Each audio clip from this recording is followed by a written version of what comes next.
Hi, this is Accutek Car Audio Visual in Winchester. This is a video of a Hyundai I10 we've done a DMX8021DABS into this car. So this car previously had a navigation unit in that gone faulty, and we've converted it to have a different fascia trim in so we can fit this Kenwood unit in. This is what the customer wanted, to have Apple CarPlay, Android Auto, wirelessly and wired. We've installed it all. As you can see here, it's got CarPlay here. It's got the digital radio as well. So if I was going to the home there, it's got digital radio on there. It's got FM as well.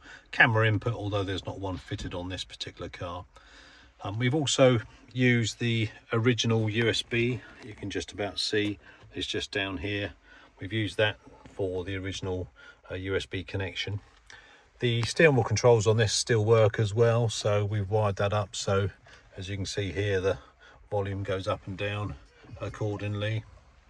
And forward and back track also works in the answer for making and receiving phone calls.